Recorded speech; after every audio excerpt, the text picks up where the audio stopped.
Slavery still stands today as one of the worst forms of cruelty against blacks, which reeks of terrible injustice, bondage, and gross oppression. The word slavery without a doubt triggers profound anger within you, but have you seen actual footage of the harsh reality of black slaves? Your skin would definitely crawl. Each picture displayed in this video tells the disturbing story of the pain, struggles, and humiliation our ancestors once faced in the wicked hands of slave masters. Before we embark on this photographic flight back in time, kindly give us a thumbs up and subscribe for more captivating videos. Perhaps this is one of the most popular images from the historical archives of slavery. This over 150-year-old picture speaks nothing but the horrors of blacks in the hands of the wicked slave masters. The story behind this photo is worth a moment of deep reflection. The man in the picture was known as Gordon, who in the fall of 1862 received gross whipping for some strangely undisclosed reasons. The whipping, which was likely from the cat-o'-nine-tails whip, took huge chunks of flesh from different points on his back, leaving deep open wounds. After the plantation owner dismissed the overseer responsible for the brutal assault, Gordon spent the next 2 months recovering in bed. During this time, he made the decision to flee. On March 1863, he escaped from his home, journeying eastward toward the Mississippi River. Upon discovering his absence, his master rallied several neighbors, and they pursued him with a pack of bloodhounds. Aware of the pursuit, Gordon had smartly prepared by carrying onions from the plantation, which he used to mask his scent. He did this by smearing the onion juice on the soles of his feet to cover his scent as he ran for his dear life.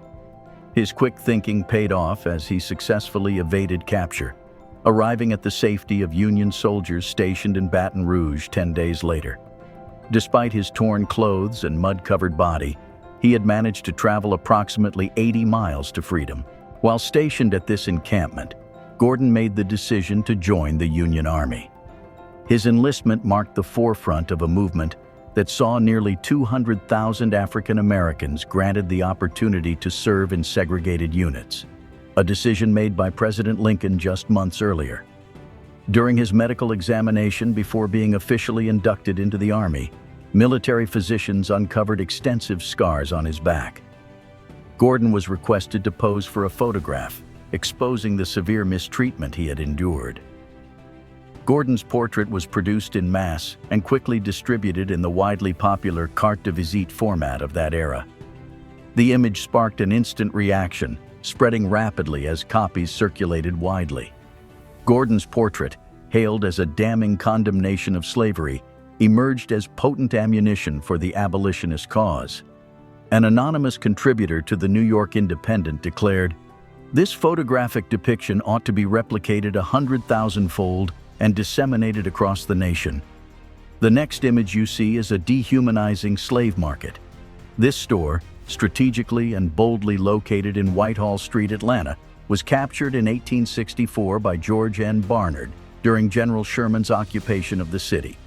The sole purpose of this store was strictly to commodify human lives. Black people were put on display like chattel, inspected, and sold to the highest bidder. The atmosphere would have been charged with tension, anguish, and desperation as families faced the reality of being torn apart and individuals confronted the uncertainty of their fate. Merchants, brokers, and plantation owners profited greatly from the buying and selling of enslaved blacks, fueling a cycle of exploitation and cruelty that enriched a privileged few at the expense of countless lives. What's even more chilling about this picture is the figure of a black-armed Union soldier sitting casually outside the store and reading a book like nothing inhumane was going on inside the store. The next image portrays the brutality black slaves endured for years. They were chained painfully to wooden stacks secured around their necks and wrists, which no doubt would be greatly discomforting. Each clank of metal against wood served as a reminder of their powerlessness. Their status as objects to be bought, sold, and discarded at the whim of their oppressors. For the enslaved man in this picture, each day brought with it a new onslaught of torment and inhumane treatment. From the grueling labor in the fields under the scorching sun to the constant threat of punishment for the slightest transgression, their existence was defined by suffering and fear. Chains were a well-known feature of the slave trade, employed from the moment of capture into the life-threatening journey across the Atlantic and throughout the harsh realities of plantation life. The process of chaining slaves began with the capture and transportation of individuals from their homes to the coastal ports, where they would be loaded onto slave ships bound for the Americas. Shackled in overcrowded and unsanitary conditions, often lying in their own urine and feces for weeks or even months, the journey known as the Middle Passage was a harrowing ordeal marked by sickness, death, and despair. Upon arrival in the New World, these slaves were subjected to further chaining and confinement. They were often chained together in long lines of men, women, and children, linked by iron restraints, forced to march for miles under the scorching sun to their final destinations on plantations or auction blocks. If they happened to find themselves on a plantation, these slaves were frequently chained to prevent escape or rebellion. Iron collars, known as slave collars, were fastened around their necks, sometimes with protruding spikes or bells to discourage escaping and serve as a warning to others. Additionally, ankle chains and leg irons were used to restrict movement and enforce labor discipline. These chains were often heavy and cumbersome, causing discomfort, injury, and long-term physical damage to those forced to wear them. Again, this is a gruesome representation of the extent of human wickedness. In this picture, you can see how captured slaves were cramped tightly together on a ship as they went on a journey of no return. The lack of space and consideration for their comfort is glaringly evident as bodies are pressed against one another in a terrible display of human cargo. As the journey progresses, the toll on their bodies becomes increasingly evident. Cramped muscles, aching joints, and the stench of bodily wastes fill the air, creating an environment of unspeakable horror. For those afflicted by severe motion sickness, the ordeal is compounded by bouts of vomiting, further worsening their suffering. One would expect a rise in death tolls due to the lack of proper feeding, swift spread of disease, and poor ventilation. The dead bodies and terribly sick individuals were thrown into the cold sea to be lost forever. Despite their terrible circumstances, enslaved individuals were expected to maintain their physical health and appearance in order to command high prices once they arrived at their destination. To this end, they were forced to exercise regularly, often to dance while in shackles with their bodies racked with pain and tiredness. For 16 hours a day, they suffered in the dark and airless confines of the ship. Only for 8 hours, weather permitting, were they allowed above deck, where they could briefly glimpse the sun and feel the sting of the salt air on their faces.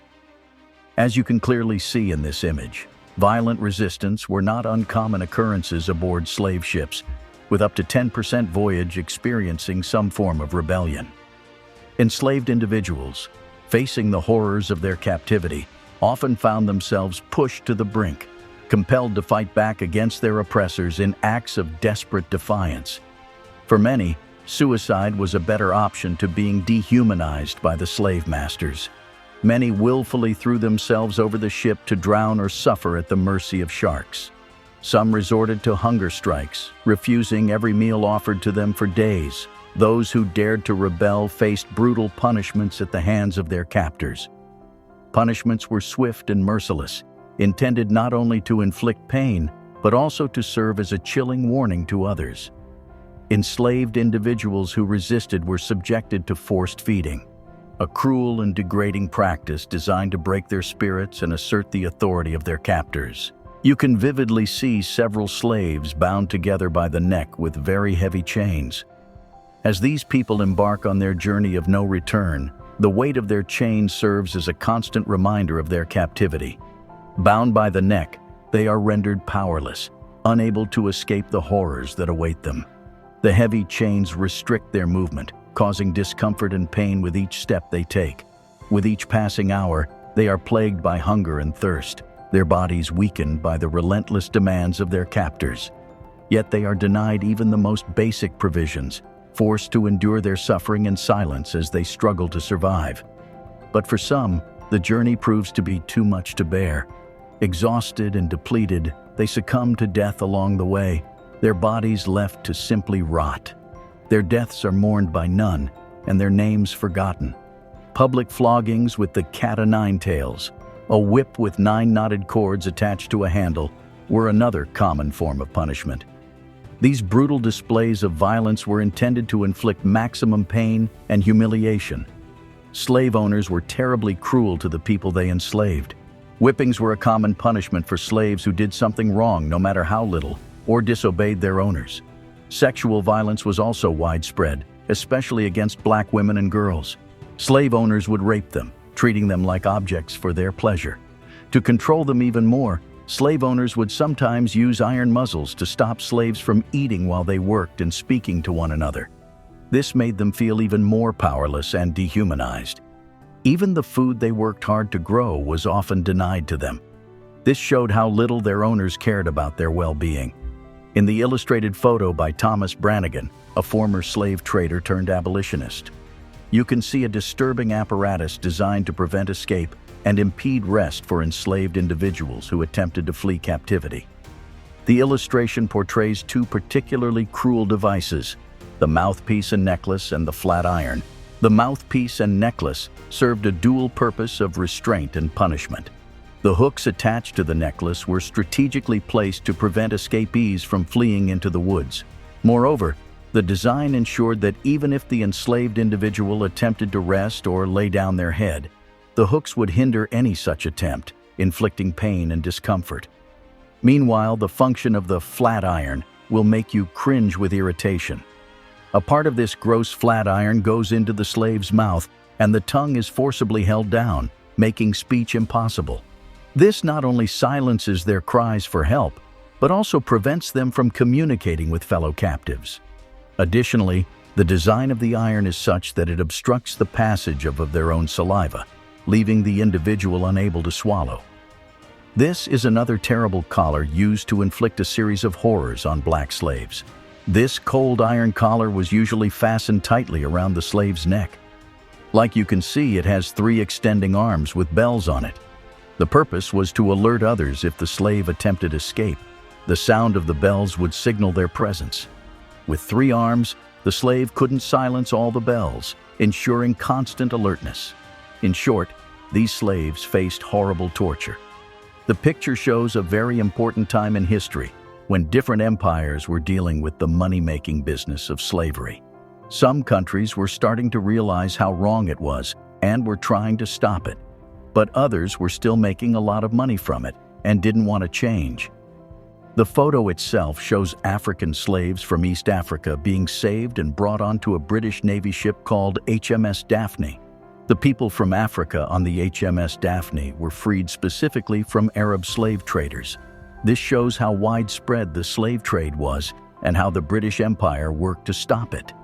The HMS Daphne was initially sent to make sure a treaty with the Sultan of Zanzibar against slave trade was followed. But the selfish Sultan, who was obviously making quite a lot of money from stealing the freedom of innocent people, wasn't keeping to the agreement. This situation shows how hard it was for people who wanted to end slavery. In Britain, for example, the fight to end slavery began in 1760. Both white and black abolitionists worked together against powerful groups who said the slave trade was necessary for the economy. Some even said that enslaved Africans were happy, which was a lie used to keep slavery going. However, through persistent advocacy and activism, the British Empire eventually abolished slavery with the passage of the Slavery Abolition Act of 1833. This legislative milestone marked a significant victory in the fight for human rights and dignity. The next picture you're about to see is one that could drive you to tears. These slaves not only faced severe physical torture, but also a horrible mental torture. This is a heartbreaking image of a slave father known as Nsala, staring painfully at the severed hand and foot of his 5-year-old daughter. This photo was captured in colonial Belgian Congo, 1904, by Alice Seeley Harris. The only offense Nsala committed was failing to meet up with the rubber quota for the day.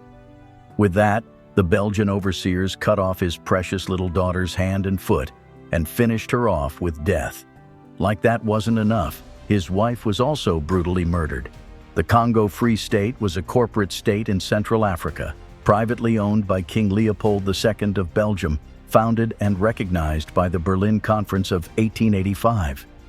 Throughout the years King Leopold ruled, he brought nothing but horror to the villagers who were robbed of their freedom and human dignity. Over 10 million Africans had several parts of their bodies cut off, genitals were gruesomely mutilated, people were flogged to death, and some were burnt alive. What is even more astonishing is that these inhumane acts committed by Leopold were committed without him ever setting foot in the Congo. It was 23 years of absolute hell on earth for black people. The Anglo-Belgian India Rubber Company, and later known as the Compagnie du Congo Belge, was the company appointed to exploit natural rubber in the Congo Free State. This company no doubt enjoyed massive profit, almost times 10 of their capital. But of course, this was achieved with the sweat, tears, and blood of millions of Africans. If people failed to collect enough rubber as required, they could be sentenced to death. Additionally, the military force, known as the Force Publique, had a rule that they had to bring back the hands of anyone they shot as evidence. This rule was because there was a fear that they might use the expensive ammunition, which was brought from Europe, for hunting instead of their official duties. Several hands were mutilated due to unreasonable quota demands. The sight of baskets filled with severed hands, presented to European post commanders, represented the Congo Free State. Collecting hands became a primary objective. Soldiers of the Force Publique would deliver them to the stations instead of rubber. Sometimes they would even prioritize gathering hands over collecting rubber. Hands became a form of currency, used to compensate for deficiencies in rubber quotas and to fulfill demands for forced laborers. Additionally, soldiers of the Force Publique received bonuses based on the number of hands they gathered. The final image is a proof that truly, pictures are worth more than 1,000 words. We could literally read into the souls of these unique individuals whose hearts are filled with anguish. We can even see the young, beautiful lady trying to keep herself together as tears welled up in her eyes. Taken in 1850, this photograph showcases Rennie Taylor and his daughter Delia, among the earliest known slaves in the United States. It is part of a series of early photographs known as daguerreotypes. Rennie's haunting gaze into the camera is striking, prompting curiosity about the source of his haunted expression. Rennie and Delia were forced into posing completely naked by Louis Agassiz, a Harvard University professor. Louis Agassiz indeed promoted theories of racial differences, but his role in justifying slavery was more indirect. Agassiz was a proponent of polygenism, a now discredited belief that different races had separate origins and were distinct species. However, his work primarily focused on natural history and the classification of species, rather than directly justifying slavery. While Agassiz did engage in research related to race and human variation, he did not explicitly seek to justify slavery. However, his theories were often misused by others to support racist ideologies, including those advocating for slavery. It's important to note that Agassiz's contributions to science were significant, but his views on race were deeply flawed and have rightfully been condemned. Time without number, Delia had her innocence snuffed out of her as she posed without dignity in front of a team of photographers, and had every inch of her body groped, fondled, and manhandled by so-called scientists. Rennie and Delia were reduced to mere specimens in Agassiz's quest to validate racial superiority. They represent the countless lives commodified, bodies objectified, and humanity denied. As you ponder deeply on these thought-provoking images, do not ignore the uncomfortable truths they show. These photos reveal the terrible suffering endured by enslaved people over many generations. Their humanity was taken away to make money and gain power. In essence, let's remember these photos not just as a reminder of our past, but as a reason to work together to end unfair treatment and make sure everyone is treated with utmost respect. Share your thoughts with us in the comment section below, and don't forget to like and subscribe to this channel. Thanks for watching. With that in mind, do you agree that still slavery exists in a rather subtle form today?